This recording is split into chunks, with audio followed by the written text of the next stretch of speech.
She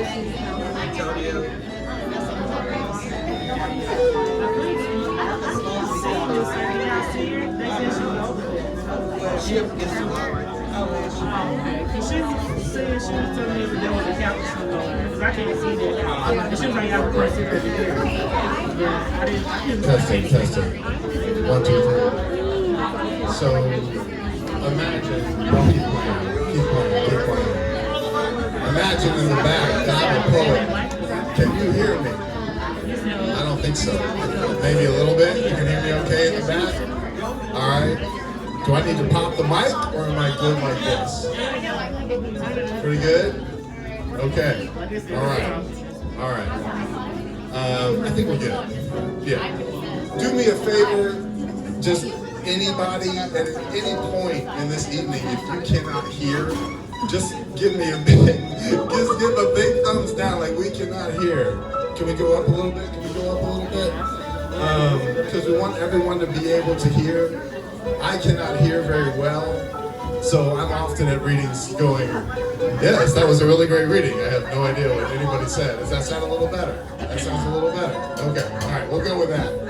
But like I said, at any point in the evening, if you cannot hear, just let us know. Okay, let me do this little introduction, sans music, and then we'll fill the floor. I was very good. My hands were zero. All right.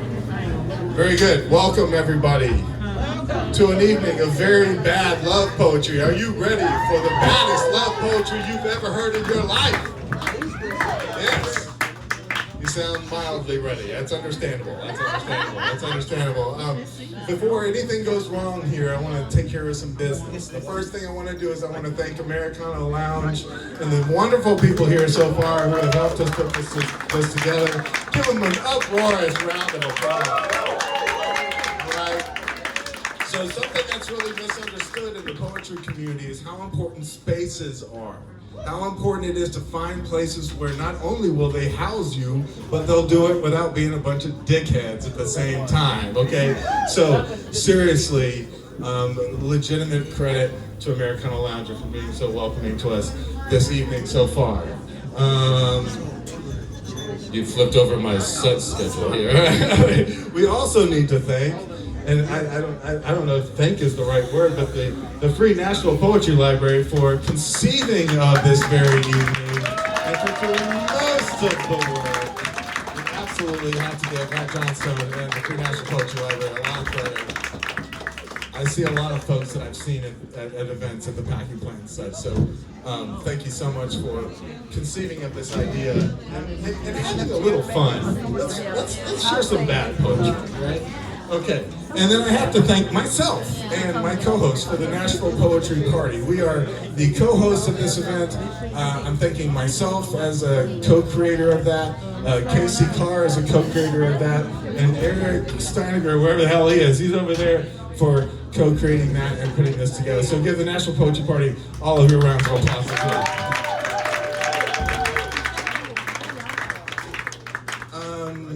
Our musicians. We must give our musicians much love before anything else happens. You are Josh, give me your last name again. You're Carmen McCarthy? Carmick McCarthy. This is, okay, all right, and that's a great answer. What's your last name again? We are Carmick McCarthy. Okay, so. That's my last name. Okay, that's it. There you go. It all makes sense now. Give a round of applause to our musicians this evening, please. Oh, yeah, we got some work to do. Okay, they gotta earn it. They gotta earn it. Okay, how many people are aware that this evening is a fundraiser for today's Hope? Yeah. All right. So, on this large piece of paper here, and on the little placards that are around, and you can ask us, you can Venmo us $5. Okay. For your $5, you get a free T-shirt and our unending love. Okay. But you'll be giving a little support to today's Hope, and this is the T-shirt. Love generously, okay? And I'm gonna have Denise come up here. Denise. You can't escape the mic forever. And tell you a little bit about Today's Hope and what Today's Hope does. I think you'll be pretty stoked if you don't already know what they're up to and what your $5 can be going to. All right, here you are. Good evening, everyone. I believe in teamwork, so I'm trying to call some co-workers up here. My name is Denise Knowles, and this is Antonio Duvall. Shout out to Today's Hope back in the corner. Today's Hope originally was Streetworks, and literally that is the work that was done. It was created in 1997. Streetworks was the first organization to be certified for a syringe exchange program for people in amputation. We also provide case management and care for people who are living with HIV. Very personal for me. My mom contracted HIV from her boyfriend who used intravenous drugs. So, it's a hard job. The first hard job is fighting stigma. Because when people hear HIV, they think it's a certain group of people. When people hear drug addiction, they think it's a certain group of people. But it, like diabetes, cancer, and any other disease like that, it doesn't have a preference. It's about the only thing in life that's not prejudice. It will take you as you are. And so, our executive director, Sharon Hurt, she's a fighter. Amen. I don't know if many of you know, but this is the lady that stood up and ran for mayor of Nashville. She fights. She don't hold back, and she fights for people. And she teaches us and she grooms us to stand up and fight for people. So I work as a part of Today's Hope, which we are rebranding to be. I work on the SPIF grant, which is Strategic Planning Framework. Our focus is youth. Anybody here remember DARE? Okay, so as you can see, DARE has dwindled by the wayside, but we still have kids that are overdosing on prescription medications. We still have kids that are dabbling in tobacco products, but what they're doing the most is vaping because it's so cool when you got the flavors. So the SPIF program, we focus on youth. The biggest key component is education. And so this is my nephew, not really my nephew, but we so good we belong to each other. And he works on the opioid team, and I'm gonna let him share with you all what they are. Hey, how y'all doing tonight? That was good. That was really good. Thank you. No, but my name is Antonio Duvall. I'm a peer navigator for the opioid abatement grant. My job is to go out into the community and just kind of like spread awareness. Just like she said, it kind of starts with youth, but our goal is to kind of get people who are actively using and do any preventative measures possibly that we can do to kind of help them and assist. The main goal is to meet them where they're at, right? So a lot of times we deal with stigma. So the once an addict, always an addict. And as a CPRS in the state of Tennessee, my goal is just to kind of somebody need a driver's license, and I remember just like times where I didn't know, so they kind of get to a part of their life where they start asking questions like, how do I live a free life? So that's what my job is to do, and I have a wonderful team full of individuals here at Today's Hope, and it's amazing work. It's good work, man, and just being able to help the people. Yes. Final thing, it's the last thing. I promise it's the last. Oh yeah. I love, because I like to leave out stuff too sometimes though, but like my story is, as of December 17th, I had 5 years clean from any substance. That means any food or mind-altering substance, 5 years clean from active addiction. My story pretty much started with just wanting to fit in. I wanted to participate, be a part of, man, and then it just kind of spiraled into something that I couldn't control. And At what age? I was 15 years old. So I was 15 years old, and that's where it kind of started. It just kind of got a grip on me, and it wasn't until 5 years ago that I decided to, and it wasn't like I said, and this is why I do the work, because somebody had to pull me and meet me where I was at, right? So they had to kind of, to be able to see a new way of life was one of the best things that could ever happen to me. So in my role as a peer navigator, and to be able to use my story, like, yo, if I can do it, and that's what I love to tell people, if I can do it, anybody can do it, because I had hit rock bottom. I thought it was over before, you know. I'm talking about bear crawling to my mama's purse, you know, to get money to use to find my next high. Like, that's what it went to. And so, like, I'm so grateful because now I've established myself. And man, I'm in college now, man. I had a 4.0 last semester.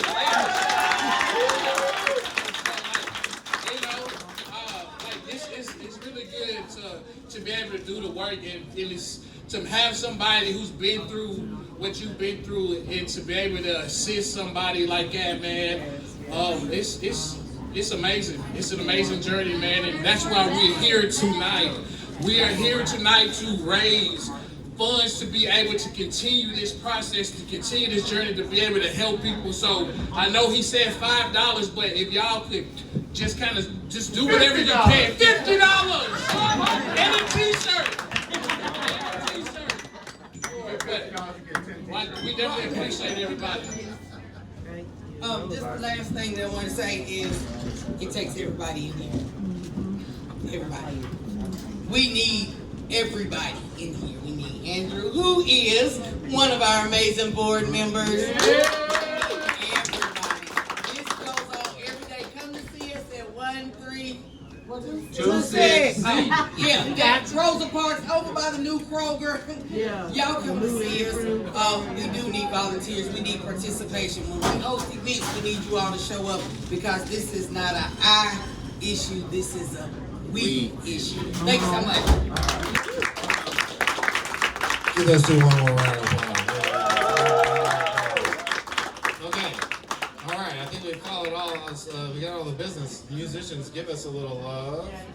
And are y'all ready for some really bad love poetry? I really don't know what's going to happen tonight. I really have no idea. I mean, it could be really bad love poetry, or it could be really love poetry, or it could be bad love poetry. You know what I'm saying? Like, it's hard to say. Our first poet, and the way this evening is going to go is we're going to have a poet come up here, read. I'm going to come up and be like, here's the next poet, and they're going to read. It's going to be real simple. Our first poet for the evening is Ben Burr, who was, according to Ben Burr, he was raised in Ohio, and I'm really sorry about that, buddy, and now resides in Bravo-verse. That's exactly what it says. Welcome Ben Burr to the stage, ladies and gentlemen.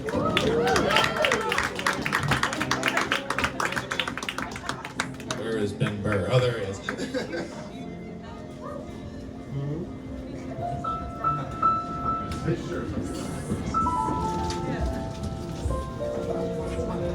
Hello, everyone. I have two little poems. I got married a few months ago, and so I decided I would just turn my wedding vows into a poem. Well, that's kind of true. And then the second poem has really nothing to do with love, but my wife wanted me to read it, so that's why I'm going to read that one. But it's kind of about love, because everything's kind of about love. All right. Sitting in Shelby on your Mimi's sheet, drinking wine as the world was in hiding, a beginning at the end. With everything falling apart, it seems silly celebrating love, but light shines best in darkness. 500 miles away, I miss you. 5 steps away, I miss you. If I cannot see or hear you, I will be missing you. Marching like a majorette, cowbell in hand, flapping arms, thwarting predators to the bunnies out back. I'm always in awe of how well you love. You're beautiful, I repeat, you're beautiful. In traffic, within myself, you're beautiful. And you remind me that I hold beauty too. The hours of roads, searching for something we cannot name, only know in feeling, reveling in silence, needing nothing more. I vow to keep toilet paper stocked on a reachable shelf. I vow to control my grumps to the best of my ability. I vow to love you until the world runs out. I vow to be your Carl Dean. I vow to be your Big Bird. Big Bird. And this one's also about birds. I call trees payphones when it comes to birds. And when I say God, I really mean me. But don't we all, in some sincere way? That bird was trying, but I hadn't the voice to answer. Thank you.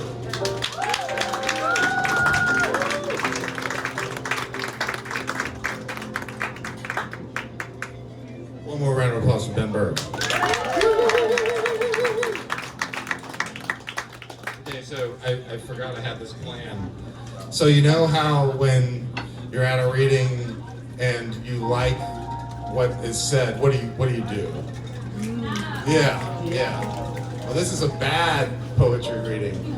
So when the poetry is good, I want you to boo. like when it's good, I want you to. When your instinct is to raise up those snappers, no, go boo. Right? I don't expect this to actually happen, but if it does, I will consider my life complete. So it's up to you guys.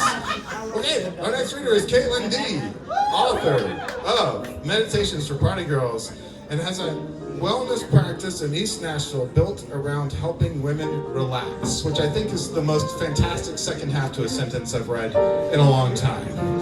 She's writing a new collection of essays and poetry that explores the process of reclaiming creativity and a relationship to nature in recovery. Please welcome to the stage, Caitlin D.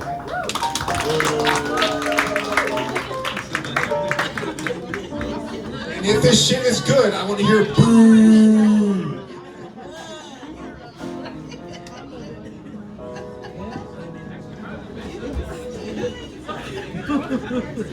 Hello, I'm Caitlin D. Can everyone hear me? You're welcome to boo me.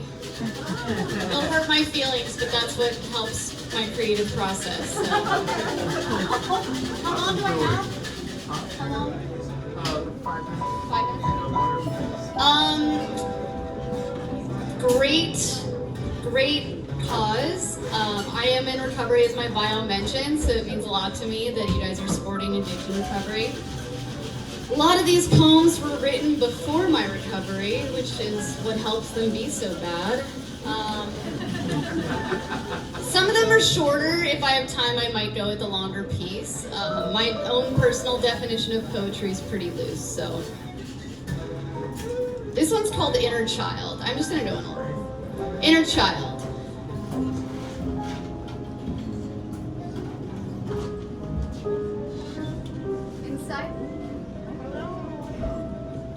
Inside my teeth lives a lonesome beast with haggard breath and a loathsome stench. When I get a crush, she oozes out and beats my love to death. And so the only company we keep is the cold stones in my chest. That's it. It's called anxious attachment. It's called inner child, but that's what anxious attachment is. This one's called Golden. I'm trying to match up a little with the music here. It's kind of fun. Peel away the golden grime of lust undeterred by longing. Unreturned it shines and sticks to fingertips. I press it to my tongue to see if it's still bitter. I don't even know what that one's about, honestly. Alright, I got a longer one that I might skip for now. Do you want a long one or a short one? Do a long one. This one I distinctly remember being on a phone in my yard in LA, really drunk and reading out loud to one of my friends, and I don't remember who it was, but I owe them an amends. Okay, it's called The World Over. Savages, no kings, no cloisters, a clamshell snapping shut. As my body mourns another red harvest, I don't want a baby, but I want someone to light up when they see me and to talk to me on the phone while they're at the store and hold my hand while we walk together. I pity nothing. I draw up the spirits of the dead that I love, implore them to lend me their immortality so I can let the bird visit gently and sporadically. Birds should not be caged. I dream of places I've never been, of sand dunes and dusty bleached streets that smell of familiar things and strange things too. Rose that drifts through the air with tobacco, the smell of sweat and leather boots, of people who want to have sex and of people struggling to eat. Someone who's done something wrong that reeks of licorice and cider that's gone sour, and iron gates I'll never cross. Men who spend more time smoothing their suits than kissing their children's heads. Metal smells I don't know too, and the cold, fresh peppermint smell of the lingering dead. Our spirits meet and feel the joy of a tambourine shaking in the distance. They linger on the sweet air I breathe, and I linger on their sense of eternity. We agree it's a fair trade and move on to the next place. I don't know where. Like at the dead, I drift from one place full of lives that I don't lead, only in my head. I'm on two familiar linoleum floors that are trying to imitate wood, but wood doesn't yellow in splotches. I cover their lies with a rug and go sit outside to bathe in the starlight, finally calm after a day of crying. Because I fell for a soldier, knowing I care more about love than art, but art cares more about me than love. Even believing in this is inconsistency with the moral messages I put across, that I practice, that I try to make spells and incantations to profess. But if you hold out one hand holding love and another holding art, I'll choose the life of loneliness. Can that be love too?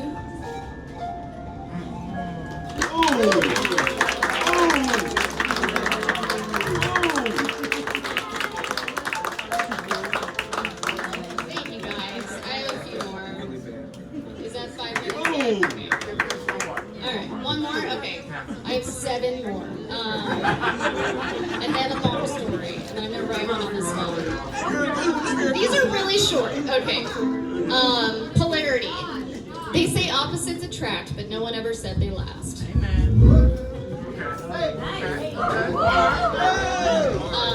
This one's called fun. I really used to have fun. I went to parties, got drunk, hooked up with some dumb hunk. I just thought I was a slut. And then, this is my last one, okay. This is called a girl. A girl is a dream a man wants to wish away. Unslow mercy slicing, cutting under her feet, empty grace swinging, fair assumptions go both ways. Wars and gunfire singing to cover up the sound of empty mother spaces that left open aching wounds because she wanted her own tits back. All right, that's all. I have my book back here if you want to buy it. It's $20. Thank you, Nashville Poetry Party. Thank you. And Nashville Poetry Library. There you go. There you go. Thank you. So, Donate to today's hub. if you missed that, she's got her books for sale back here for $20, and it's a fantastic book. There's a prose poem or whatever about drinking toad blood, smoking toad venom. I don't know. I'm just a host. I don't know. All right, our next poet. Let's give one more round of applause for Kayla D. Everybody. Yeah. Another round of boos. Boo. Matt was like, there's going to be this video on the internet of the Nashville poets just booing each other, and everyone's going to avoid this town. And I'm like, well, it might be a start. Okay. I'm born and raised here. Whatever. Okay, our next poet is KC, who is not a poet, which makes her uniquely qualified for this event. And she loves being co-creator, co-producer, co-host, co-everything of the National Poetry Party and assistant editor for poemoftheweek.com. Please welcome Casey to the stage, ladies and gentlemen. That was pretty best part. Come on, welcome Casey to the stage, ladies and gentlemen.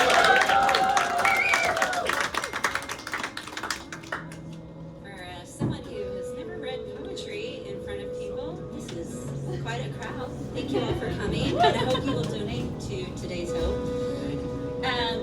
This poem is a ode to some women who have been stalking me and my husband for 6.5 years. It's taken from I'm her husband. a bunch of messages that they sent to me, and I suppose it's part of a public record since we went to court. So, anyways, I hope you enjoy this bad love poem. Ode to that gaggle of mediocre women who are 6 years into stalking us. Maybe it's weird. Maybe it's weird of me to message you, but I've been thinking of you for a very long time. You came to me in a dream, twice. I've been thinking about you and your children. Are you indigenous? Are your children indigenous? You should know what he's saying about you. He said your ex-husband is a combat vet. He has PTSD from war. I am so thankful that my boyfriend is trained in combat. She's the only one he ever loved. She's all he writes about.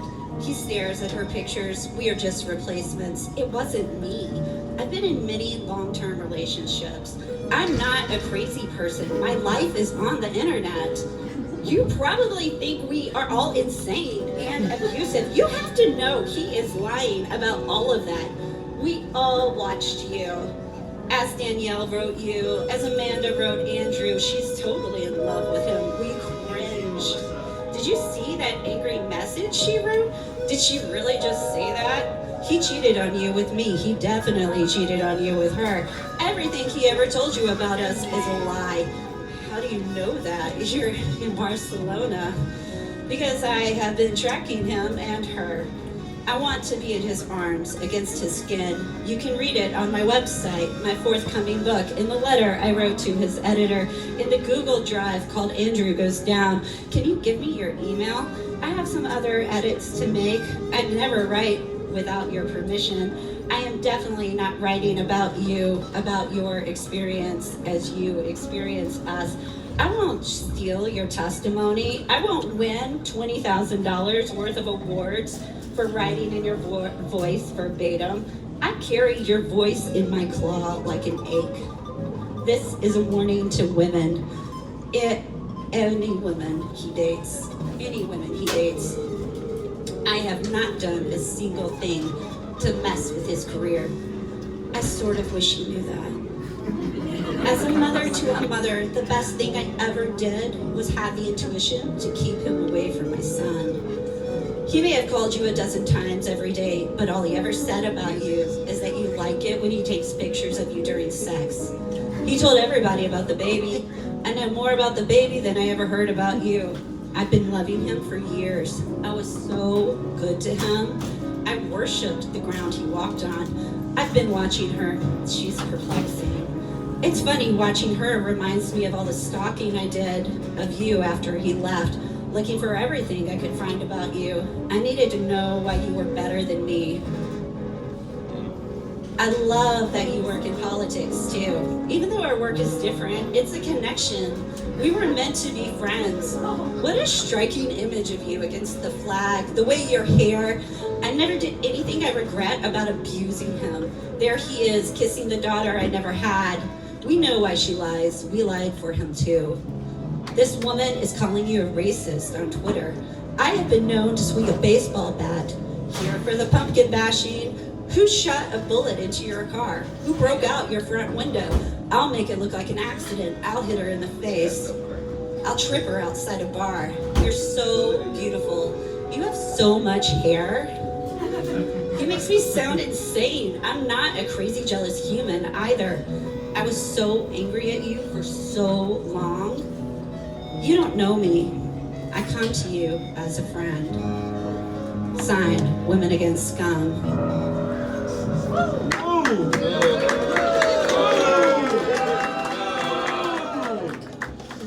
And I'd rather not end on a note from the words of other people, so I did write my husband a love poem.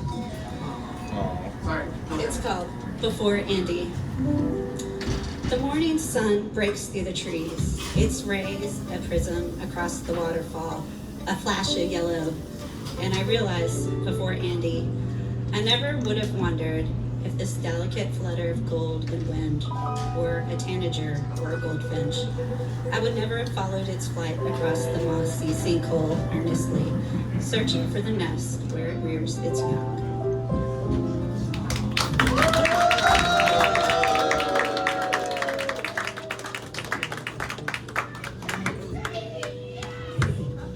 None of that. I had nothing to do with any of that.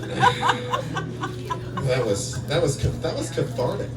Thank you, darling. Let's give Casey Carr another round of applause, please, for some very brave poem, a very brave poem.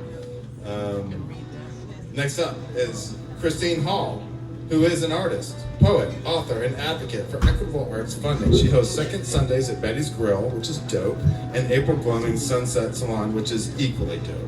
Please welcome Christine Hall to the stage, everyone. Thank you. Thanks, y'all.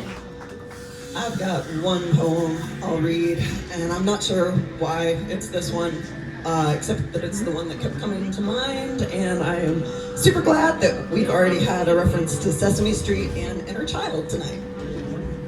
This one's called Love Poem Number 42. It's embarrassing. I've never read Hitchhiker's Guide to the Galaxy, though I'm fond of saying 42 is the meaning of life, if not Monty Python. My boyfriend was 42 when I met him, and love is the meaning of life, or the main plot point in mine. Again, embarrassing. What's more embarrassing is how much I love dreaming. My kindergarten teacher called me a space cadet. That was the year my boyfriend graduated. I watched Sesame Street on a 13-inch black and white TV and learned you can get anything you want at Mr. Hooper's store, which was right next door to the laundromat, where it all came out in the wash, and everyone went home happy, no matter the color of their skin or feathers. In my dreams, I have blue skin, and I'm from Arcturus. We waltz, weightless, on the edge of Hooper's Nebula, and Mr. Hooper tells me what goes out with Hooper's sheets comes in with Hooper's sheets. It's messy business, creating and incarnating, taking turns at the wheel of this time machine. In the grand scheme, 13 years is almost nothing. Here on Earth, the disparity is more challenging. He's not up on modern communication skills or social networking. Sometimes I tune out his music selections, and his taste in kitsch doesn't necessarily match my fantasy. When we dance, I can't always follow his lead, but he holds me like he did once upon a dream. Memory fluxes through eons, to the birth of the universe even. It's Mr. Hooper's day off. The sheets are dirty. We're every great love who's ever been, and those who have yet to exist. He cuts his hair on the solstice, which is about how often I shave my legs. Did I travel through all the time and space for this? Yes. I may be crazy and cheesy for saying, at least I'm crazy in love.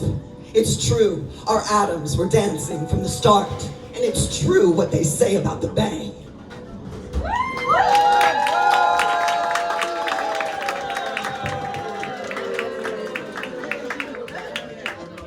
That was a terrible, bad love poem. Everybody give Christine Hall another round of applause. Thank you. All right. Next up. Oh, and before that happens,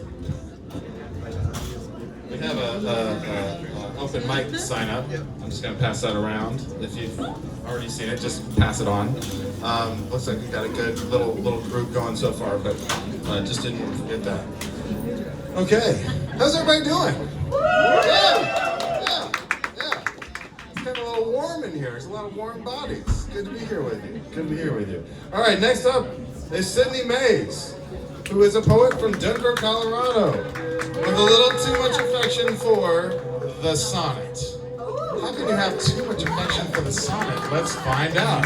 Please welcome to the stage, Sydney Mays.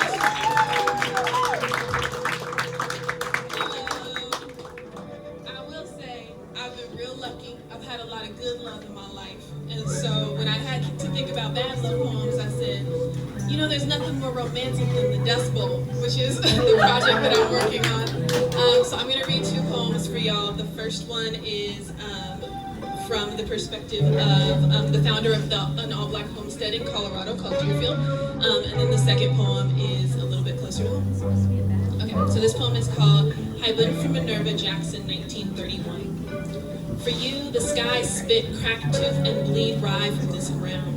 Minerva say they opened up the heavens and poured you out. Say they sugared Missouri ground, suckled it the way babies who hin and haw when restless with hunger suckle at their mothers. Say they came up mouths honey-crusted and named the brown, the candy, the earth, the same shade as behind your ears. Say that's that Minerva brown. Say the ground spit you out because you're too good to come from something fickle as man and woman. Say you passed by greenback cutthroat in South Platte into your mother's arms. Say the bighorn named you Matlock till the lambkins could mouth something as saccharine as Mrs. Jackson. Say the vulture brought you me. Say the bunting brought you me. Last night I found in your walker's witch hazel jelly a curl. Your scalp's coal mine birth silver as night-shunned diamonds. Last night I found you, socked away in the gorge my body left Sunday Eve, keeping like the river does the valley, my place heat rushed for me. For me you saved the profit of the bees, the good beets from harvest, the grits of gossip from the lunchroom gals. Say you saved for me your syrup, for the town you buck and gruff smoke at the service station. Still I find you where my body's supposed to be, snoring soft on fig dark sheets. Minerva, for you the tide stretches itself to Well County. Say for you they prune this land of water so that you could bring the rain. Say you the rain. Say please darling, have it rain.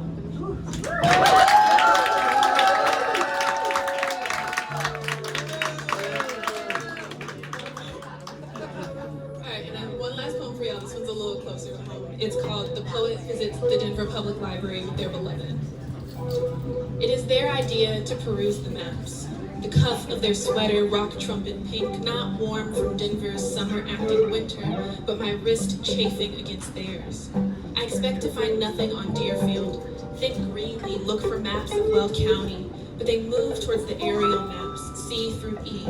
What they pull, plastic sleeved and glossy under fluorescent lights, is a 1975 map of my ghost town. What little remained on the site, tiny black smudges against uniform gray. From the flimsy printouts taped to my bedroom wall, they recognize the reservoir, the stretch where residents bent down in wind-ruddy dirt to retrieve water, walk it back to the settlement's yucca-flourished banks. They drag a finger, jewelless and clipper-blunted, down Empire Canal. I watch their pointers pad smooth rumples from Mac's protective plastic. I would follow them anywhere, even in my own city. I would study the maps with my attention only on their steady hands. Thank you. You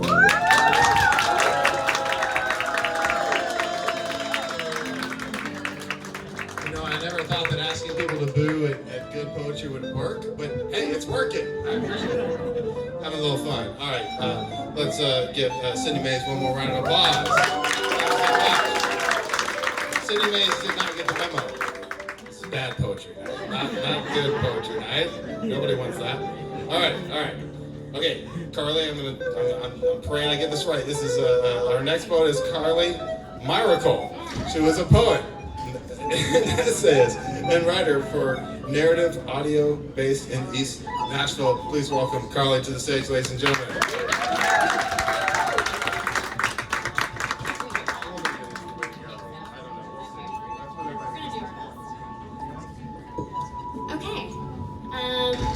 I said I was going to read one, but I lied. I'm going to read 2.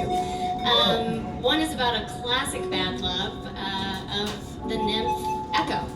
It went very poorly for her. It's called Echo Moves to the Banks of the Cumberland. Long after Juno's curse, in the dank of September, the air heavy as a wet noose, she heard him for the last time, her buttercup. His words came like a dirge at the end of a distant hallway, sung from a cold grid of serif font. I'll die before what's mine is yours, he'd hissed. But she could not be silent when others had spoken, and she could no longer speak for herself. Uncontainable, she wilted her frame into the ground, dried and severed like a stray head of hydrangea. She covered her ears, made his cruel vocable her last.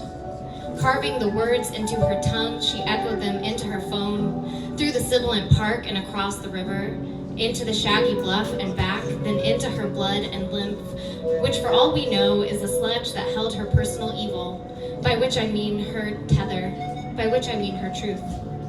So there they were, not Echo's words but his, growing stagnant in her legs, until she forced them again toward the darkened channels below, then clanging out through the flute of her throat. Her own thoughts, even those of grief, began to arrive stillborn, a bundle of loose syllables which rearranged themselves into the same recitation. What's mine is yours, what's mine is yours. She pledged allegiance to the words that she might not sin against the words by remembering the phrase that had come before. This language, its thrum, its targeted resonance, took the most translucent cells first. Walls became water, became mist, and by there was only her voice left atop the pale stones. Something of her is still there, a faint voice at the river's edge, heard on a spirited wind, or when your gaze fixes sturdy to a clot of swallowtails feeding on dog shit, their wings folding and unfolding like cluttered breath, like the throb of a living heart.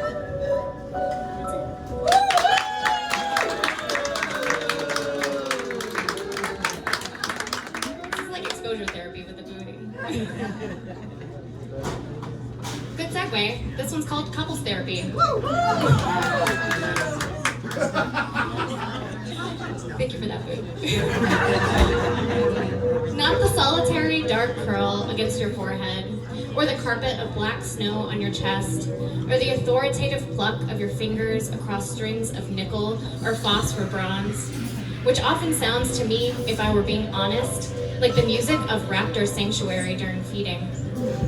Not when you stood straight in the presence of my enemies, who always became your enemies, nor when you curved over me, making a chimera of our disparate parts. No stories from the cities we visited like two geese migrating out of season in impossible weather. Not the hangover breakfast burritos with slick soy rizo grease, or the summer we spent inexplicably finding horses everywhere we went, nuzzling for a while into something warm as the daylily light in Fresno. Not the sickly taste of charred tobacco, or the photo where your infant niece looks at you as if you were made of breasts. And not the pad of my finger against the deep, recurved bow of her mouth. I wanted to tell her, our therapist, how you'd call me to the bathroom when your pores were ripe, to watch as you squeeze the fold of your nose, and like a serpent tablet from the fireworks stand, the ivory filaments snake toward me, reaching impossible heights.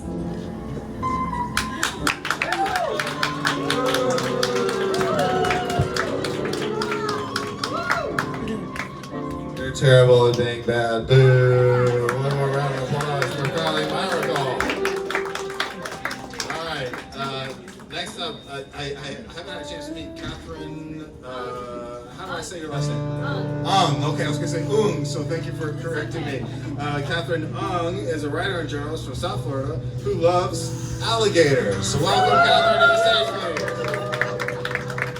Daddy, come on, welcome Catherine to the stage, please. Hi everyone, it's great to be here. I decided I'm going to read first my silliest love poem. It's about a very strange man that I loved once. It's called You Slept in Central Park.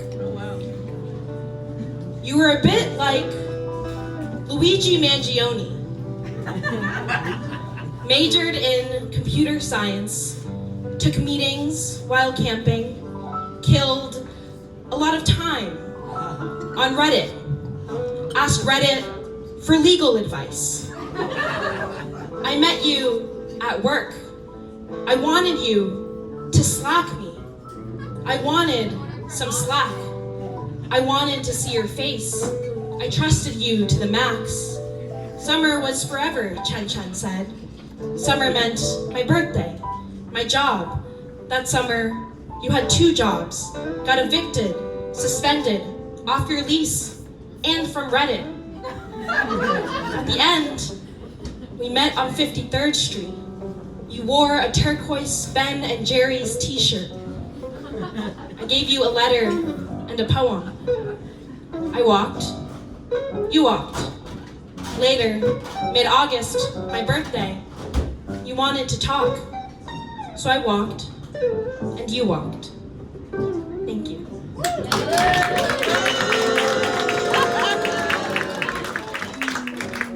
Okay, I have one more poem. It's about my love for the world. So it's called The World. I've been thinking a lot about God and Laura Palmer, Honey and Goose, Chelsea and Carson, fighting and loving, fighting, then loving. I want, but I'm patient, but I'm afraid. I remember the world felt so unfamiliar. When Adam took me to the tunnel, Adam took me to a rave. I remember the snow, the rain, the car, how in my car he said, I'm feeling lonesome these days. After he left, I called my mama. It was Lunar New Year. I gave her a ring. I wanted to tell her, I have loved many men and been afraid of many babies. She would have been horrified. Scandalized? It's okay. I'm joking. I'm pretty funny, I think. I understand a good joke has rising action, tension, surprise, silence. Truthfully, it is easy to understand people who are different from me. They ask for so little. A wave, a good joke, like, did you hear the one about how Edith left Idan? Or when a ma walked into a bar? How God made lightning, then a tree. When life sucks, I joke, I flirt, I think. How I can make a good argument an antonym was a synonym, if I eased you into it. If I made time for some funny comparisons. Thank you.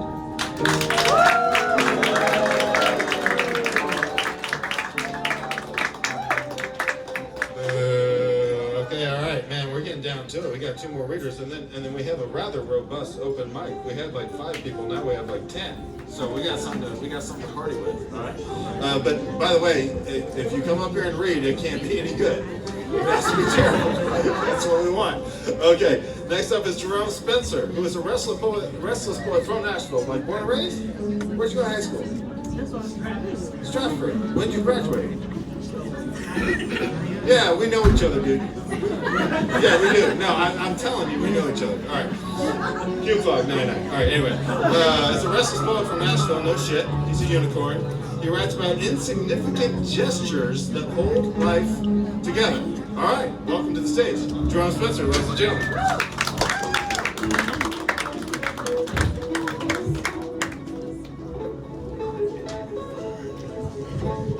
That came really fast because I was watching the list and I didn't think I was up next.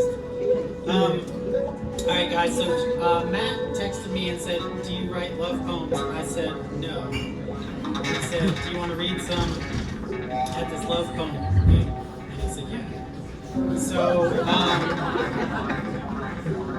So this is 3 poems called 3 poems I wrote for a reading called Really Bad Love Poems. If you guys know me, I'll cry. I swear, no disrespect to Andrew, but I'll just misinterpret that. Okay. Sorry, here we go. I leave just enough coffee in the pot for your cup before I go to work. Not the last cup. I'm not that dramatic. Just enough that you don't have to make more right away. That small mercy between waking up and becoming a person. I measure it by habit now. Don't even think about it. The pot clicks off. The morning stays quiet. You're still asleep when I do this. The house is in that brief truce before it starts asking things of you. I don't even know. I don't text. Just the coffee. And later you'll pour it and maybe wonder if it was just a coincidence or just enough. But I know how much coffee you drink, how much room you need for cream. I know you'll use that Morton salt mug. I know you'll stand there for a moment longer than necessary, watching your stray cats emerge from the poplar trees behind our house before the day tracks you down. Everything doesn't need to announce itself. sometimes we can just learn the math and never bring it up again.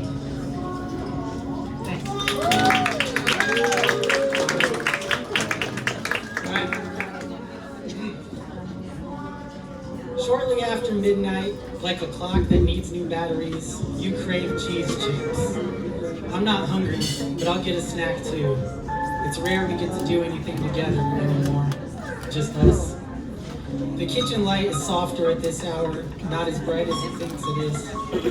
You open the cabinet like you've done it 1,000 times before, because obviously you have. And I anticipate the silent way you slide the peanut butter and knife to me, either to make my life easier or to keep me out of your way. And it doesn't matter, that's the same gesture. And we talk quietly because the microwave is loud and the dishwasher hums and everything stays functional. We lean against the counter, not touching, but close enough that the space between us feels intimate. And there was a time when midnight was something else. There was drunken strolls through suburbia or long drives with the windows down that always ended in Taco Bell drive-thrus and big plans that felt like directions to wherever we thought we were chasing.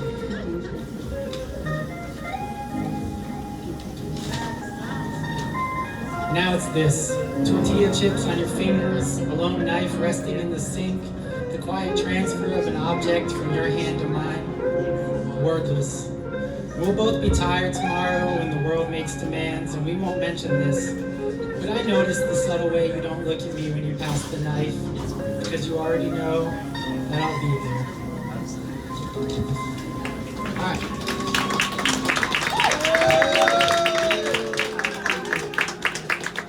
One more.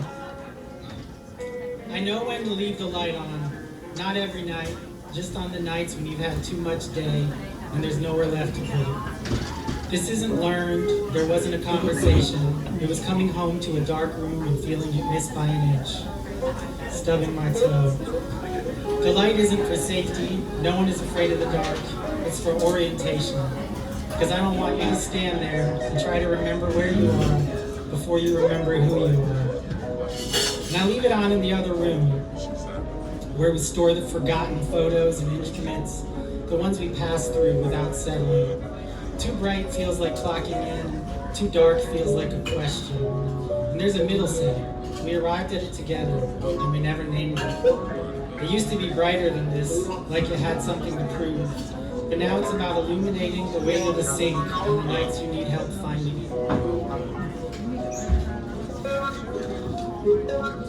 You always turn the light off when you're done and never mention it.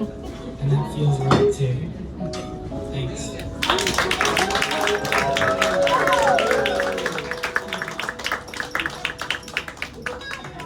Give it up for Carmen McCarthy though. What?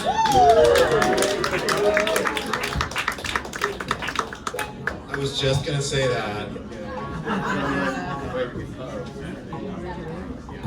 It's very easy to turn this thing off. Okay. Can't read upside down. One more round of applause for Jerome Spitzer, everyone, please. Okay, so we are down to our last reader, which I don't understand how that happened. This has been super fun. What we're going to do is we're going to have our last reader, and we're going to take like a 5-minute intermission to just, you know, stretch your legs and do this and do that, and then we'll get to the open mic. And then our evening will be over, and we will have to depart this lovely place. Thanks again to Americana Lounge, everybody. Get Americana Lounge. Yes, and as always, you can hit the QR code on these various thingamajiggies around here, and you can donate $5 to Today's Hope, get a free t-shirt and our undone admiration. Our final reader for this evening. I feel sort of like guilty that I asked this person to write a 1-sentence bio because they need like a 30-sentence bio, but this is the 1 sentence this beautiful man, Sean Witzel, gave us. He believes in radical love, transformative justice, building community, and creating art that reflects the times. Sean, get on up here. Where's Sean? Is Sean still here? There he is. With that hoodie on, I'm like, who is this man? Hey, bio. What's up, y'all?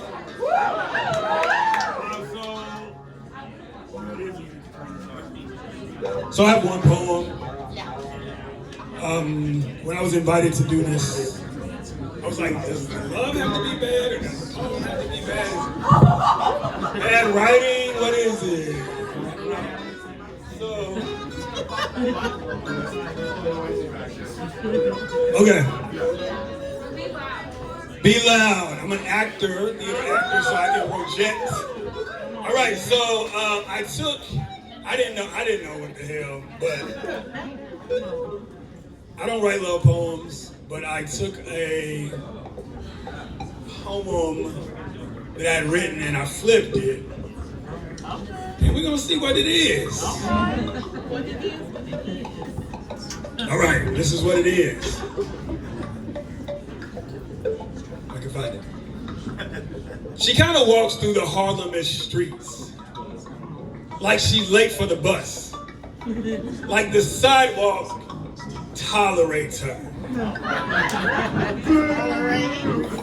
but don't really care much. She got maybe in her smile, she got sorta in her step. Every move she makes, like she forgot what she was, like she forgot what was next. In them heels, feet hurting, 3 inches from regret. Every glance she gives feels like she's checking her phone instead. Her hair somewhere between nice and needs a little help. Flow like Wi-Fi in tunnels, barely connecting itself. Just looking at her makes me thirsty for Gatorade.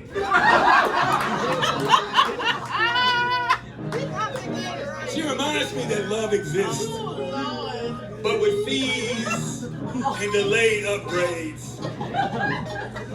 I bet she's royalty, like Burger King crowns. She got legacy in her posture, but she slouches when she sits down.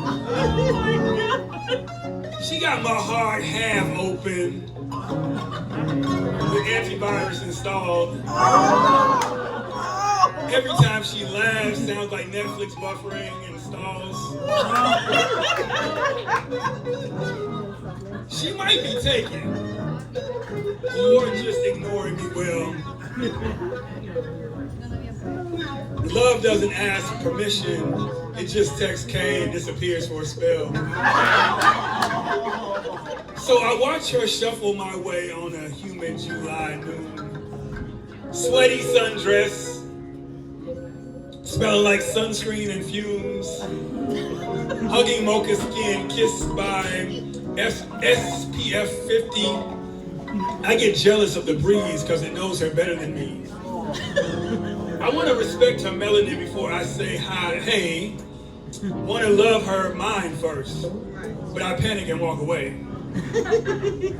I want to be her shelter, but my roof got some leaks. Be the keeper of her heart, but I lose my keys every week. She don't know my name, barely know I exist. Every glance we share, probably just eye contact by accident. If I had 300 ticks of the dollar store clock, I'd spend half on scrolling and forget the rest on TikTok. Learning her dreams, learning her fears, learning why she don't text back. After 3 whole years,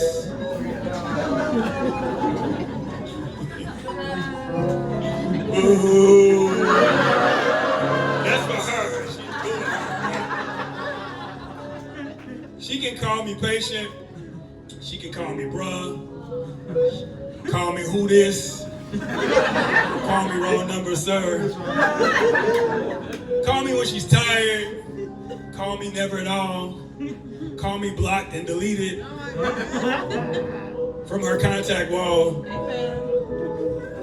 I ain't got a ball because I'm broke as a joke. I got coupons, leftovers, and emotional debt notes. I got listening ears, but selective hearing. I got love that shows up after confirming parking and clearing. She got a pass, I got unpaid bills. We both got trauma. and streaming subscriptions still. Old chapters closed, new ones unfinished. Her new addition is me, still not in it. Uptown Queen, if you ever hear this mess, know I ruined your poem with professional disrespect. Thank you.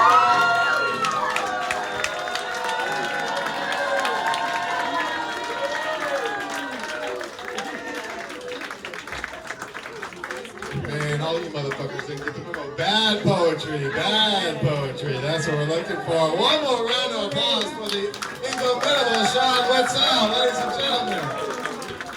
Man, I have to say, I'm looking back at Matt as I say a little bit of this, but like, we put together a lot of events, and you never really know what's going to happen. We did not know what was going to happen tonight, and this so far has just been absolutely fabulous. Thank you so much for being here and for sharing a little space with us tonight. Like, give me a boo!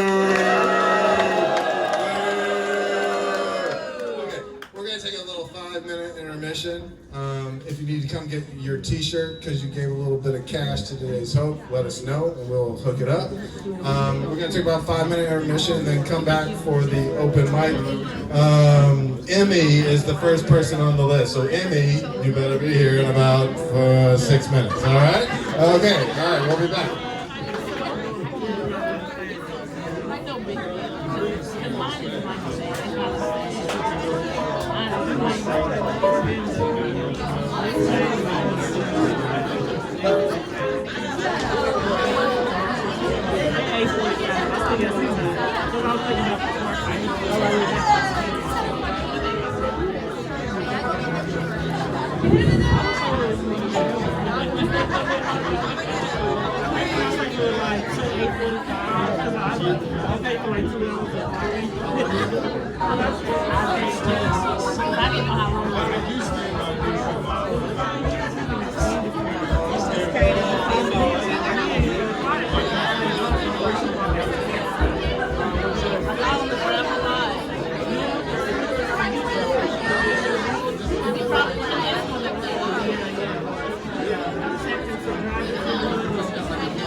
I ain't know nothing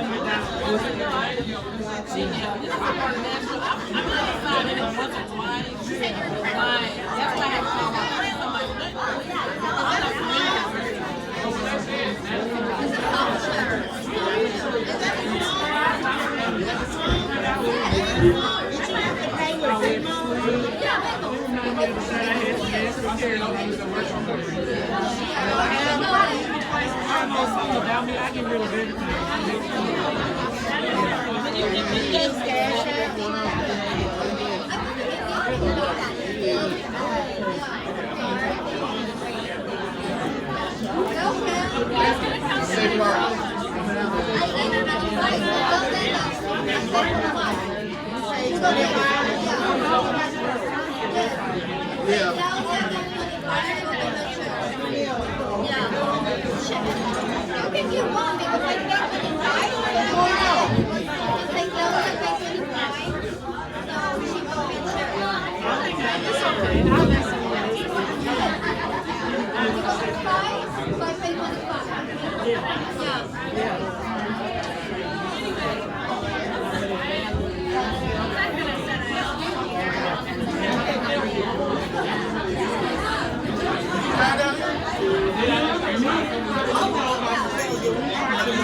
I wasn't sure how it was going to be.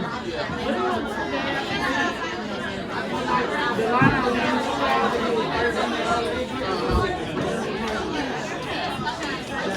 Hey there, how you doing?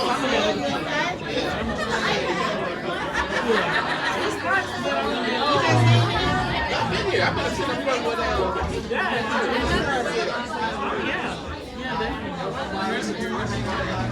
Listen here.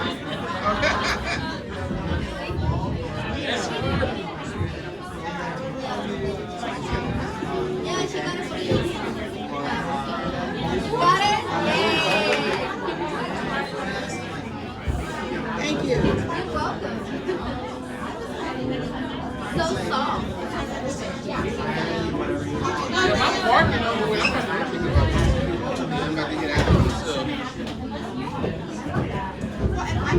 It is so soft. Yes.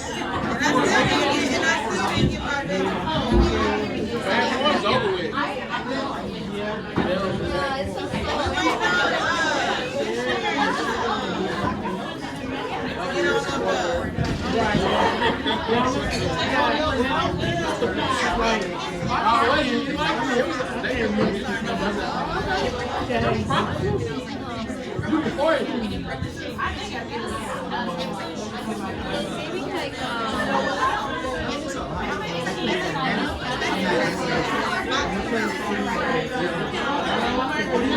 I got comments from Andrew and everything.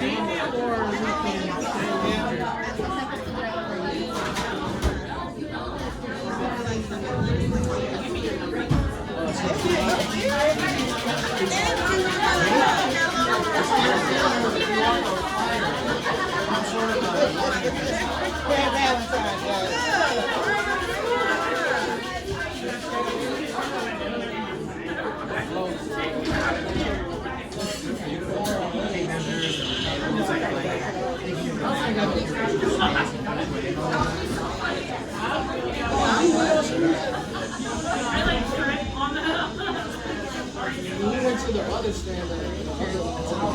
You know what I'm talking about? Oh, it's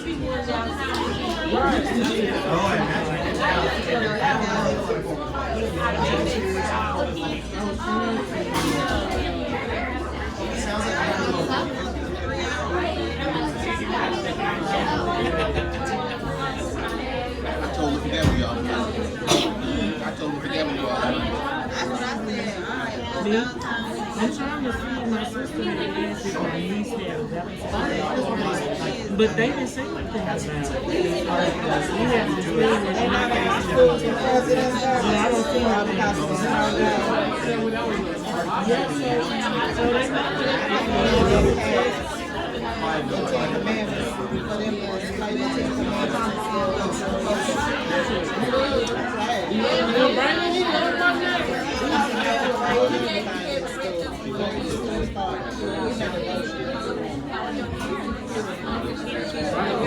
Going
into the weekend.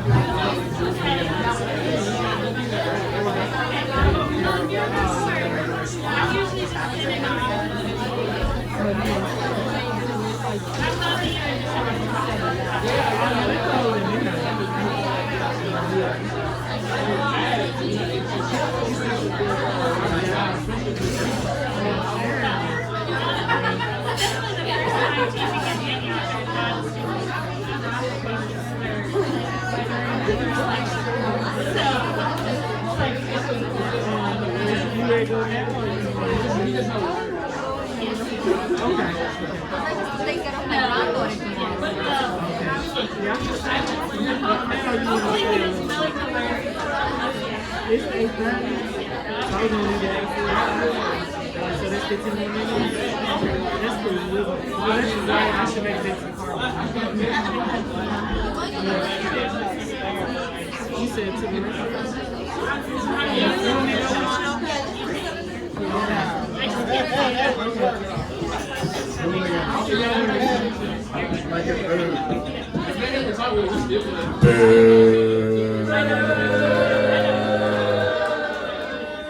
Life is pretty much complete. Like seriously, I didn't think that was actually gonna work. Okay, welcome back everybody. We're gonna get into our open mic portion, and I guess what I'll just do is I'll say like the name of the person who's on the list here, and if they're outside or they left or whatever, after a few 30 seconds, we'll say okay.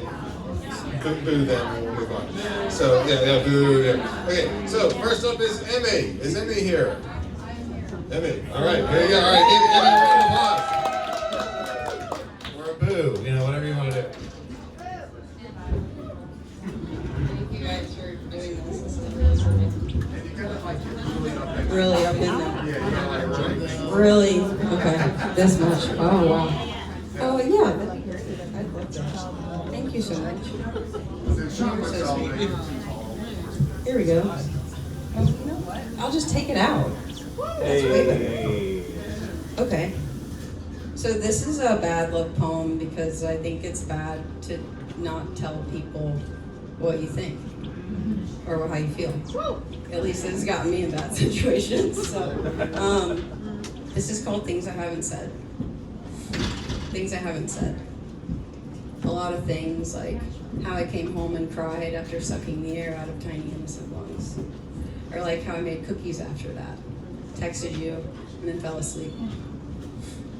Or like how I dot my day with little conversations that never make it further than my teeth, or the 3 feet of empty space where I can see your face in front of me, yet it makes me feel better.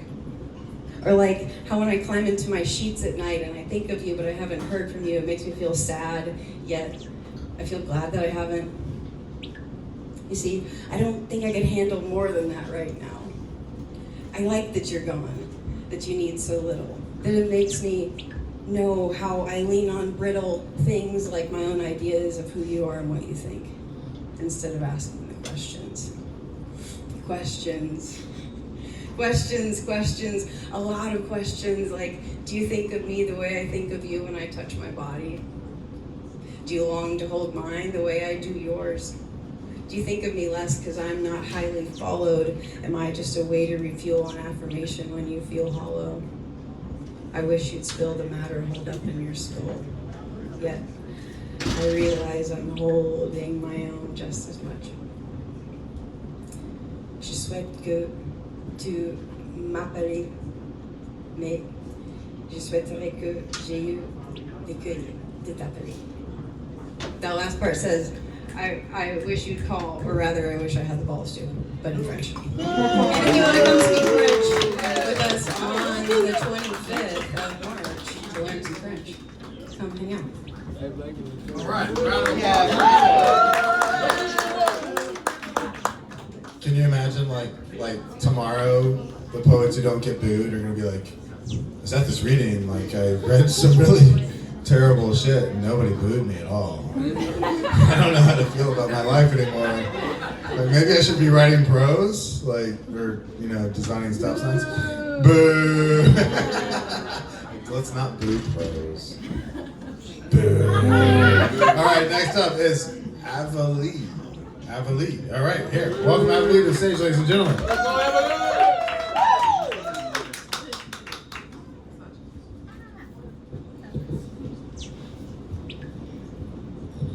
Hello. Okay. Wow. I'm a teacher, so normally whenever I'm talking in a room, everyone's much smaller and it's less intimidating. Okay, so I have actually never read poetry before. So thanks for clapping that one. Alrighty, so I'm reading two poems. The first one I wrote back in 2019, and the most recent in 2025. So it's the first love poem I ever wrote about one person, and then the last love poem I ever wrote about them. And this one is called My Lover is Poetry. My lover is poetry, Sunday afternoon turned hazy, warm skin, lingering hands, bright eyes bringing forth fond smiles, grazing kisses causing deep red to erupt, hasten heartbeat. Moments where I'm unsure which shooting star to think. He says he is not a poet. He is straight from outer space. In the late nights, he leaves me trembling, and what becomes of me in those hands leaves me reeling, lightning bolt in a bottle. My lover touches me, and there is magic. Afterwards, I trace words into his skin. In loopy cursive, I write, I love you, I love you, I love you. I find poetry in the early morning glow, awake to find him looking at me, the room soft and quiet. Wrinkled t-shirts and morning breath, we exist outside of time and space. Even besides one another, we're constantly pulling closer and closer. He says he's not a poet, but he speaks soft and low as the sun rises to kiss the sky. I am enraptured each time. And this ache in my chest, it is heavy longing that falls aside when I'm in his arms. This deep happiness makes a home within me.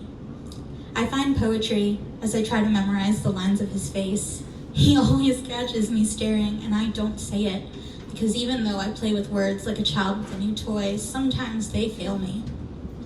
I don't say it, but if I were braver, I'd say, if I could fit the galaxy within the palm of my hand, I would not gaze miraculous. My eyes have held on to you. The first time I saw you, I thought, oh, fuck. You kissed me that first night, and poetry spilled out. My soul is entangled with yours. Can you feel it too? Oh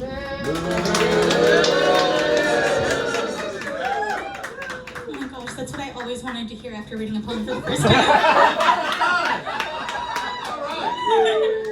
Okay, and I wrote this one back in late 2025, December 2025, the day after my birthday. This is called Always Endlessly, and it's much shorter, so you don't have to have as much patience.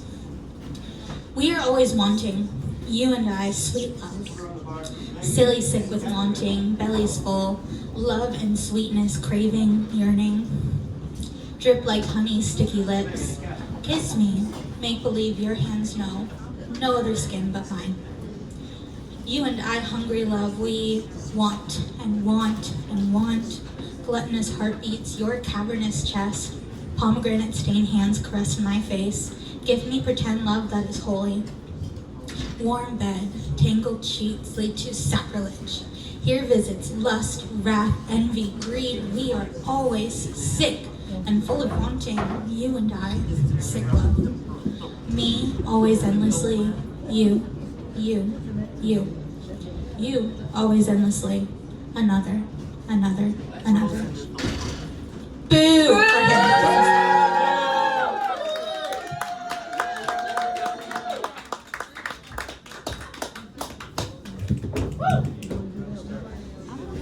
Fantastic work. Let's give another round of applause for Avalee. Is it Avalee or Avalee? Avalee. Okay. You know, I just want to pause for one moment and just say, I'm 44. I've been writing poems since I was 14. That's 30 years. And a couple of years ago, about 5 years ago, I was like, I'm kind of tired of not having fun at this. You know what I mean? Like, being a poet isn't really fun. Events like this are totally what make it fun for me. So I just want to say that I just am thoroughly enjoying having some fun with poetry with you tonight. Let's give that a boo. Okay. Had a little too much fun with that. Next up is Kira. Kira, I believe. All right, Kira. Like, just these two just launched in and folded all the shirts for me because I was like hopeless. So thank you for your help. All right, have some fun. All right, I am also a rookie. Thank you. And just as awkward on stage as I am in person. So this is normal. I also have 2 poems. They're really bad, don't worry. They are written about an evil, evil man when I was naive and unaware. It's so cathartic hearing people boo him. Alright. Alright. I think they are both untitled. Good job, me. Okay. I wondered if I would ever earn the chance to forget where he touched me. And I haven't, but every time you kiss where he once was, you erase those pieces. And all that's left is us, you, and finally me.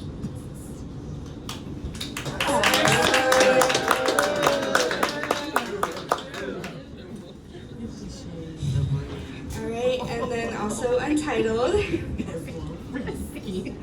I want to be yours in every way. I want to be your last thought before sleep takes you. I want to be your first thought when sunlight wakes you. I want you to ache for me like I ache for you. I want to be your everything like you are to me.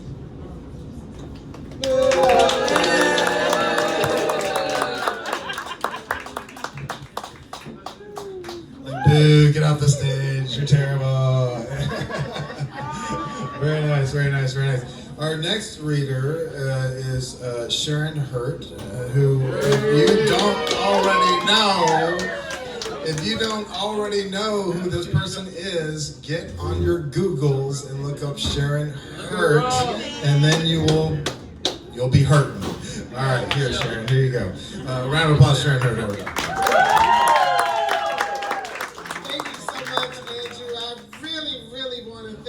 Because for the 8 years that I've been at Streetworks and Today's Hope, we've never had a board member to host a fundraiser for us, and I am just so utterly grateful to you for this. And I thank all of you for your support. I thank the Today's Hope team for coming out. We had about 15 people to come, so that's how meaningful you are to us, so thank you. Now let me tell you, whether I'm good or bad, blame it on that old fashioned that I had earlier. And I was going to give a poem about HIV because, you know, we're no judgment zone at Today's Hope. But Denise said that you're supposed to do a bad love poem, so I went to this love that I met in 2025. And his name is Chat GPT.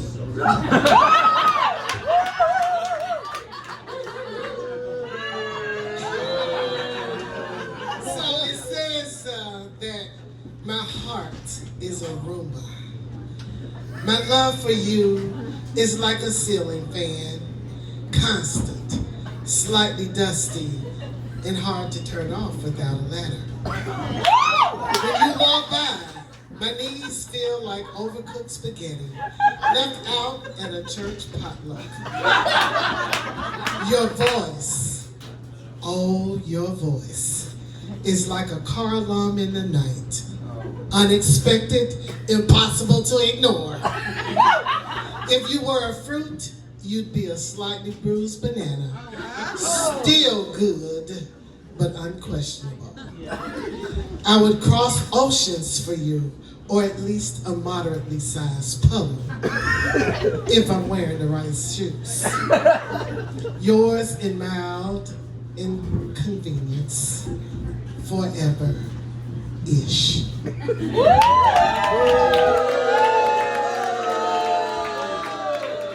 Now this is the second one, and it says, your love is like a microwave burrito.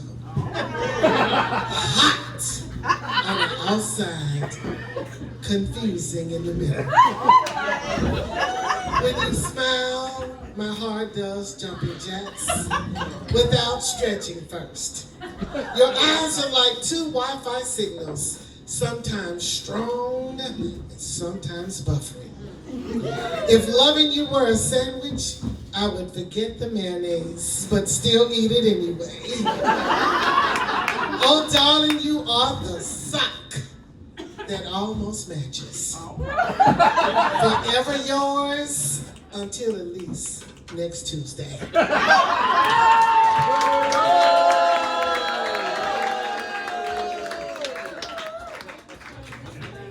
That was too good. That was too good. That might actually ruin your political career. It's done. It's done. Figure something else out. All right. Next up, and just by the way, like, keep it to about the time that they've spent up here, like 2 minutes, something like that. Don't go on for 10 minutes. That's not gonna work. All right. All right. Next up, Grace and Eve. All right. All right. All right. All right. This is only 20 minutes. They're very serious poems, so please take it very seriously. Please, seriously. Okay. You're the pink to my eye, causing infection. I touch you all the time.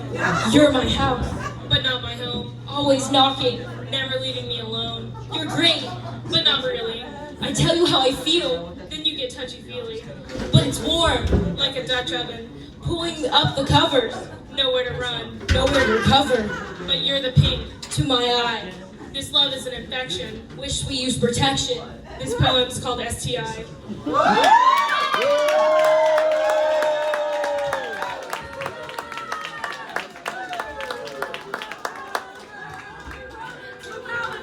Okay, wait.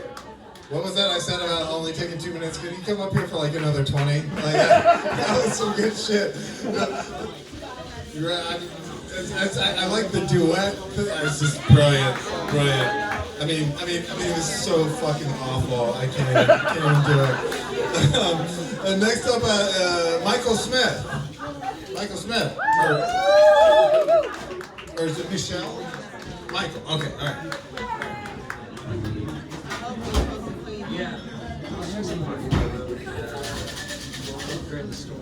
So, this love poem is to bread. Like, to bread. It's from my series of poems called Heterodox Love Poems. Love poems to unusual subjects. To bread. You are a simple lover. I've seen the world refuse your 4 ingredients as too mundane. So we two share the secret of our endless experimentation behind closed doors. Flour, water, yeast, salt, Always just enough salt on tongue tip, fingertips. I sink into you. I cannot pull away without some part of you sticking to me. I dust you with flour, slide one flat palm, then another across your surface, grab you and fold, fold, fold, fold. My fingerprints appear, then vanish on your skin. I cover you, wrap you in warmth. The humidity of our love effort steams the glass. This is holy work. Bread making, a mystery, a magic. You rise under my hands. When I move you, guide you towards new shapes, I hear your faintest sighs. Listen for you to tell me what you need, want from me. It is the heat that makes us. You in the oven, me sweating at the window. I wait for you, distract myself from longing until that moment when I slide you from rack to counter, insert the probe into your end and wait for your release. A perfect 210 degrees, never above the boiling point. We rest together until you're ready. I don't mind the waiting.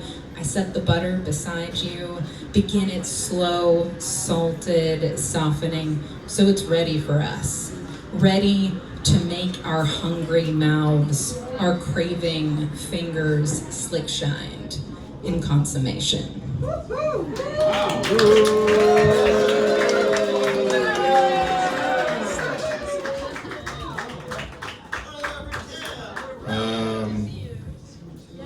So I've lived, as I said before, 44 years, and I've never been turned on by a loaf of bread in my entire life. Honey, take me home. All right. Seriously. Boo. I cannot read this next name. It's that one right there. Bart? Carl? Do we have a Carl? Grant? We have God? It might be God. And cursive? April. That's it? That's it? That's you. Come on. All right. Let's welcome April to the stage. Who might be a really great poet, but her handwriting could use a little work. Okay, this is a little naughty, okay? It's called... Oh, as naughty as the bread one? 50 Shades of Bread. Semicolons, I shall abuse for you. Parentheses, I shall lose for you. Correct me like you know you want to. Repossess my nouns. Cover me with red ink. Slap my words around, I shall split for you.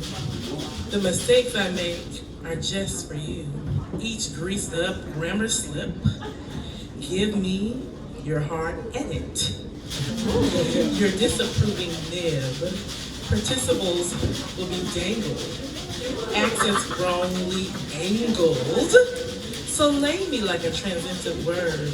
Drip your ink upon your blotter. Bore me rigid with your rules. Fix me good and proper. Today's help also miss her. We appreciate all the support and thank you so much. Check us out on Facebook, please.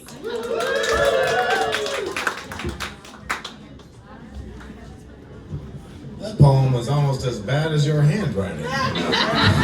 Boo. This is fun, man. We're down to our last 5. All right.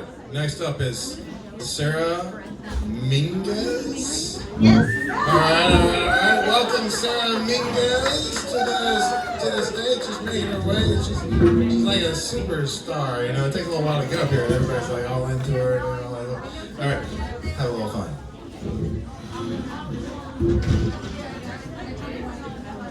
So I wrote this about 5 minutes ago.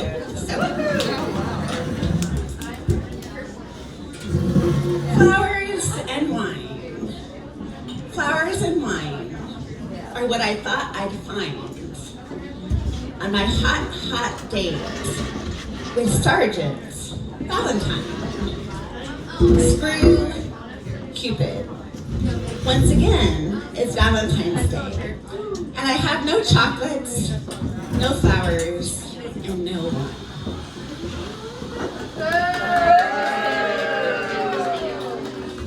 I have one more really short one. For all those people that have left. Let them leave. Sigh and cry till the tears run dry. But always let them leave. The shamers and slow faders, ghosters and gaslighters. You see, it's really all about their fears and insecurities. Hear them out if you must when they come crawling back, but never, ever, ever forget their treachery.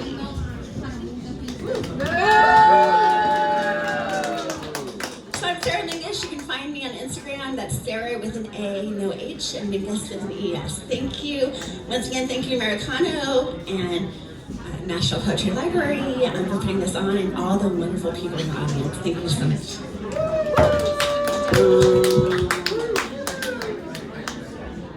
Let's boo one more time. I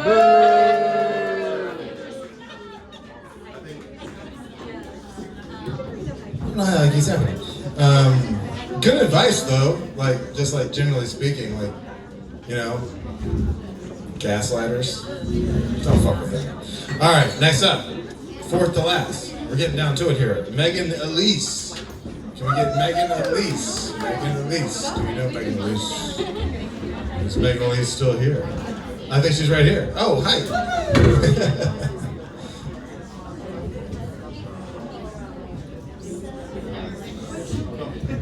You're gonna get booed. No,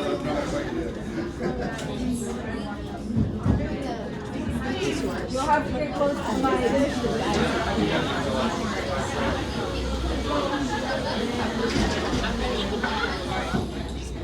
He used me up.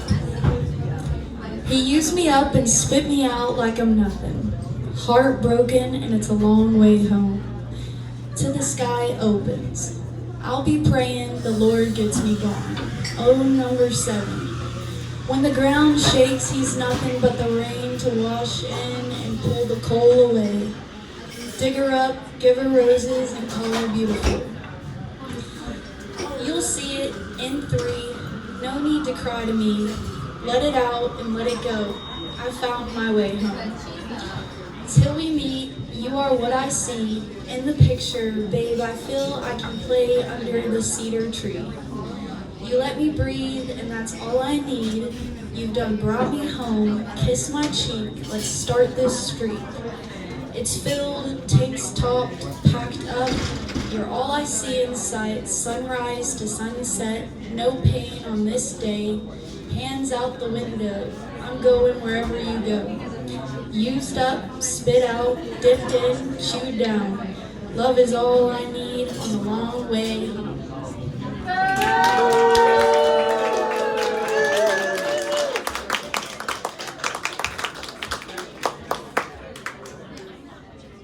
I think you're right. You know, you're right. It's a country song. It's like I got my 6-pack of beer. I got my dog. Got my pickup truck.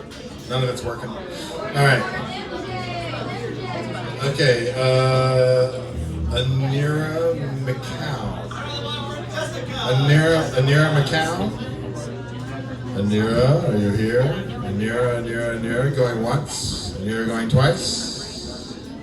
Anira going 3. Is that you? Are you here? Yeah? Yeah, that's the name that's written on here. Anna McCown, everyone. Please welcome Anna McCown to the stage. I'm sorry. I swear, if you see it,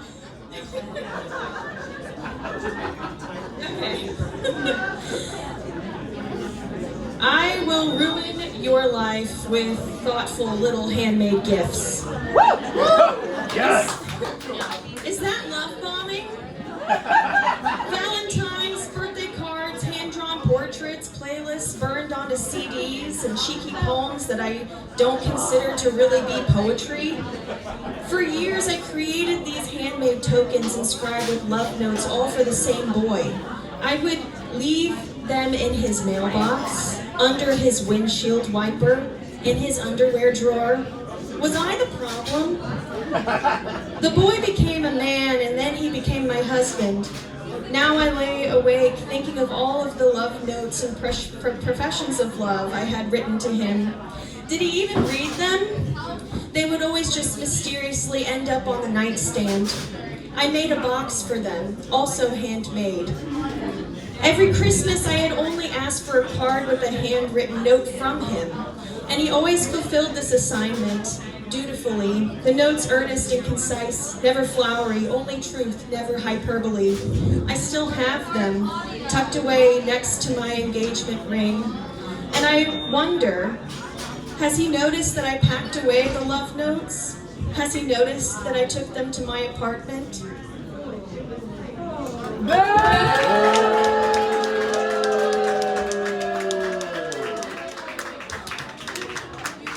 Thank you, Anna, also known as what I think Anira. You know, if you look at it on here, it makes sense. I swear. Okay, all right, Brian Daly. Do we have Brian Daly here? All right, come on up, Brian. You're our penultimate act. Make it count.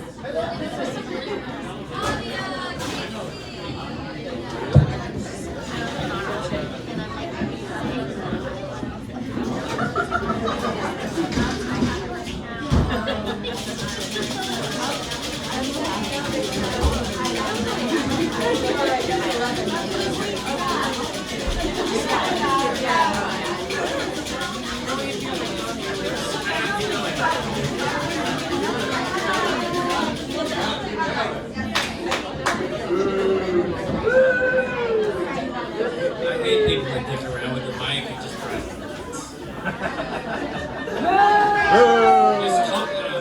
just read the damn poem.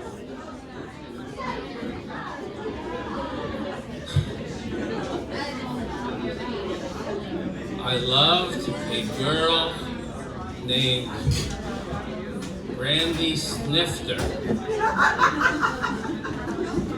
300 pounds. Barely lifter. I must have squeezed that girl too tight. Because now she's astronomically light. Yeah.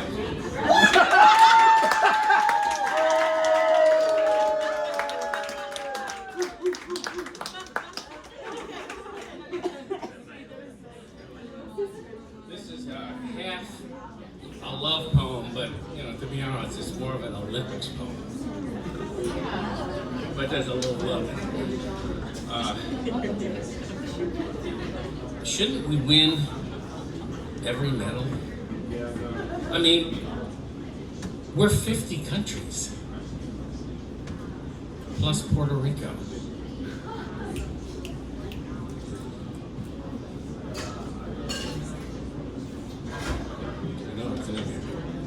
There it is. It's called The Men's Downhill. We're watching the men's downhill on TV tonight in the games of the whatever Olympiad.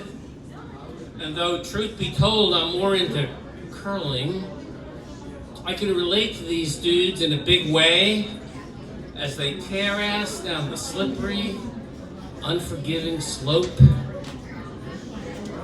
I'm 70 this year, but fit, thank God. Even if I can't ski like these guys do, as my boo reminds me, at 90 miles per hour. Honey, hush your mouth. Victory to me, I tell her, my chin slightly raised, is not measured in hundredths of a second, or in some tin horn medal draped around my neck,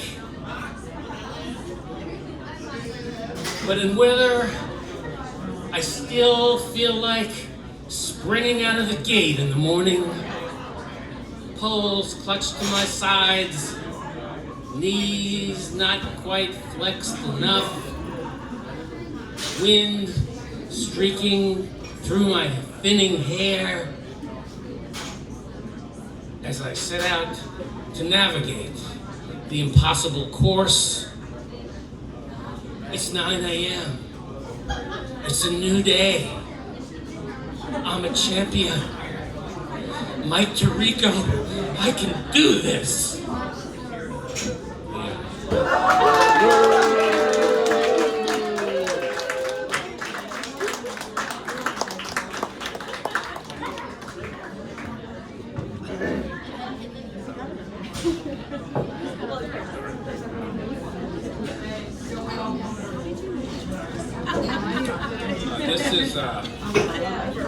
This is one about my first ex-wife.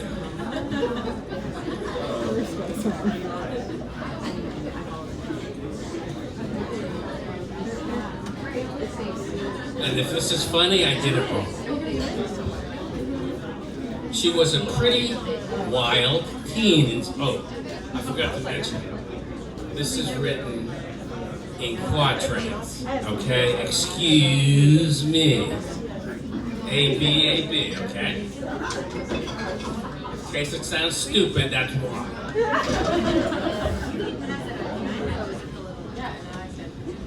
A policeman's daughter. She was a pretty wild teen in school. I was marooned 4 years out of college. Her daddy was a cop. That wasn't cool back then. Half shameful to acknowledge. We had cheap part-time gigs in the same place. We courted in the stacks when time remained. When she was called to work, my heart would race. That kind of thing can never be explained. If you can be both wild and innocent, then that was her. She was as tender and as bold and everything I meant to keep for mine for good. A big spender, it drained my stash, that cheap ring I bought her. We motored south to try my luck at tunes. One fine day, I wed the policeman's daughter. We dined at Waffle House. Some honeymoon. Deny I'm made of mischief? No, I won't. Turns out we weren't the very best of fit. But one result lives on, although we don't. A bigger sin would be undoing it. The day she left and drove our boy away, man, welcome to a brand new kind of pain. When I have strength to think back to that day, his parting wave and grin I see again.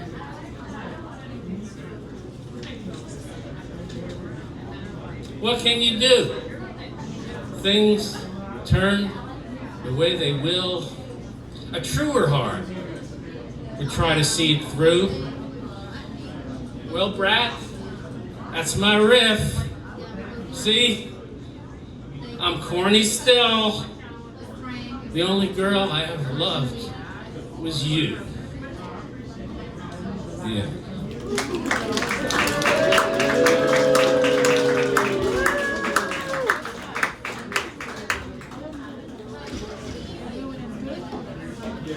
One more round of anti-applause for Brian, please. Boo! Way to go, Brian. Thank you. We appreciate you. All right, this is it.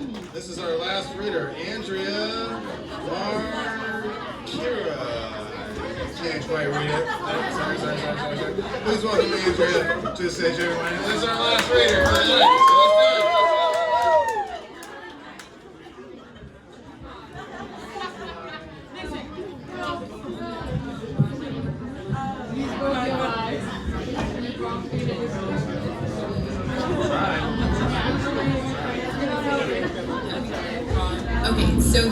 really bad love poem because it sounds like, it reads like an erratic journal entry, and it's part of my collection of poems about a situationship that I'm calling Crying Alone on a Sunday in Houston, a millennial tragedy. And so this is Crying Alone on a Sunday in Houston.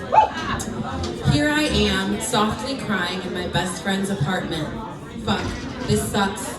I can't even say anything. It's not like you judge me, but really, this again? I can't even pretend I really believed you had actually changed. I'm in no way stunned, but I am crying alone on a Sunday in Houston. I came here for a friend's funeral, but I found a way to make myself even more sad. Who does that?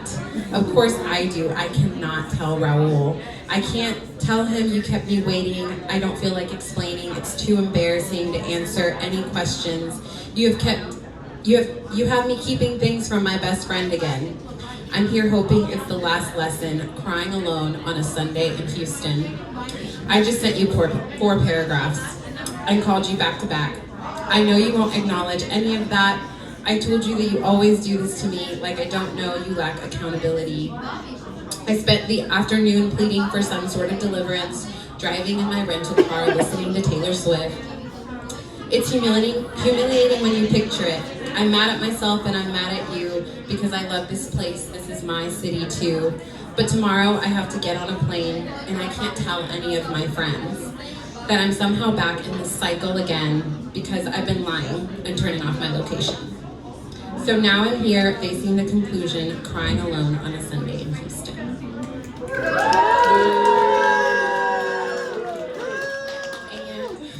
And then this is about the same situationship.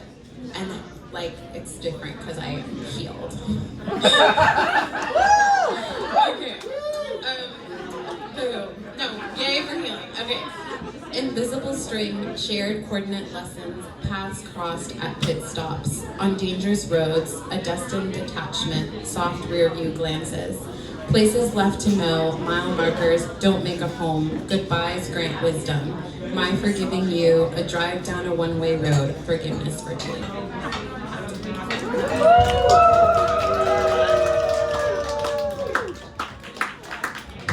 Well, it couldn't have gotten much worse than that for our absolute last reader of the evening. Let's get some more anti-applause to Andrew here. Well, shit, y'all, we're done. This is it. It's time to go home. I've just had an absolutely fantastic time. If you have not had a chance to donate to today's hope, please do that. We've got lots of shirts. We take cash. We take cash out. We take PayPal, we take this, we take that, we take Venmo and everything here.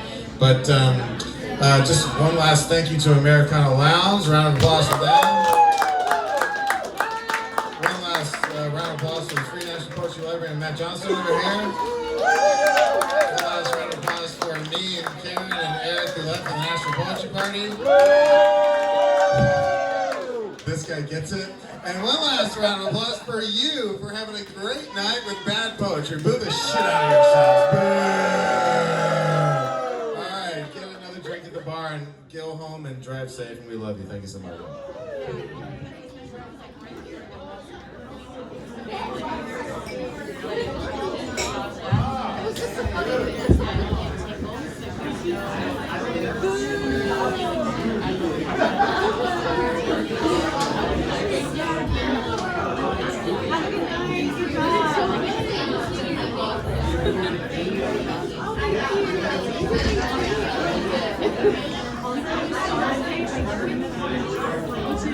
I think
Oh my god. Oh, I can't wait to hear that.